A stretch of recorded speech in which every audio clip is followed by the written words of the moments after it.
UP विधानसभा चुनाव के बाद यूपी एमएलसी चुनाव में भी बीजेपी को बड़ी जीत मिली। बीजेपी ने 36 में से 33 सीटों पर जीत दर्ज की, जबकि 3 सीटों पर निर्दलीय उम्मीदवार विजयी हुए। विधानसभा चुनाव के बाद एमएलसी चुनाव में भी समाजवादी पार्टी को निराशा ही हाथ लगी है। 36 सीटों पर हुए चुनाव में समाजवादी पार्टी को एक भी सीट पर कामयाबी नहीं मिली।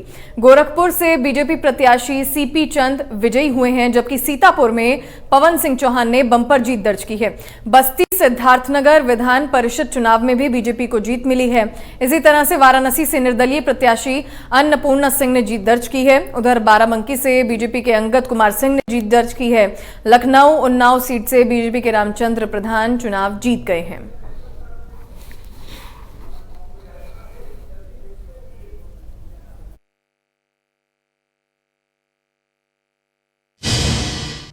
उत्तर प्रदेश में विधानसभा चुनाव के बाद में जो विधान परिषद के चुनाव में थे उसमें भी भारतीय जनता पार्टी ने धमाकेदार जीत दर्ज करी है। बात करें यहाँ पे 36 सीटों पर चुनाव हुआ था, जिसमें 9 सीटें भाजपा पहले ही जीत गई थी, चूंकि निर्विरोध वहाँ पे उनके प्रत्याशी चुनाव जीत चुके थे। 27 सीटों में मतदान हुआ था, जिसका रिजल्ट आज आ चुका है। उसमें से 24 सीटें भाजपा ने जीती हैं, केवल 3 सीटें ऐसी हैं जो कि निर्दलीय के खाते में गई हैं। वहीं बात करें समाजवादी पार्टी की, तो समाजवादी पार्टी का पूरी तरीके से सूपड़ा साफ कर दिया है भारतीय जनता पार्टी में।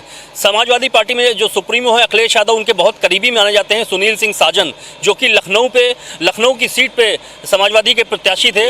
उनको बुरी तरीके से यहाँ पे भाजपा के प्रत्याशी जो रामचंद्र प्रधान थे, उन्होंने बुरी तरीके से उनको शिकस्त दी है। इसके अलावा अगर बात करें पूरे प्रदेश में जो 36 सीटों के चुनाव थे, उनमें 33 सीटें भाजपा के खाते में हैं, जबकि 3 निर्दलीय के खाते में गई हैं। निर्दलीय में बात करें, जो 3 सीटें हैं बहुत ही महत्वपूर्ण हैं। बनारस की सीट, खासकर प्रधानमंत्री मोदी का संसदीय क्षेत्र है, वहाँ की सीट निर्दलीय ने जीती है। भाजपा के प्रत्याशी वहाँ दूसरे नंबर पर रहे हैं। वहाँ पे अगर बात करें बनारस की सीट की, तो वहाँ पे बाहुबली जो ब्रजेश सिंह हैं, उनकी पत्नी चुनाव जीत की हैं। आजमगढ़ की सीट जो है, वहाँ पे कभी भाजपा के एमएलसी हुआ करते थे यशवंत सिंह, उनको भाजपा ने उससे उन्होंने विद्रोह कर दिया था और अपने बेटे की टिकट के लिए बात कर रहे थे, लेकिन उनको टिकट नहीं दिया गया था। लेकिन उनके बेटे ने निर्दलीय के तौर पे पर्चा भरा और वो चुनाव जीत गए हैं आजमगढ़ में। इसी तरीके से अगर बात करें, जो तीसरी सीट है जो भाजपा के खाते में नहीं आई है, वो है प्रतापगढ़ की। रघुराज प्रताप सिंह राजा भैया का काफ़ी वर्चस्व माना जाता है इस पूरे क्षेत्र में, और उसका नतीजा भी देखने को मिला है। जिस तरीके से हम लोग विधानसभा चुनाव में देखा था कि रघुराज प्रताप सिंह राजा भैया अपना खुद चुनाव जीत के आए थे, साथ ही बाबागंज सीट पर अपने जो सहयोगी हैं उनको भी उन्होंने चुनाव जिताया था।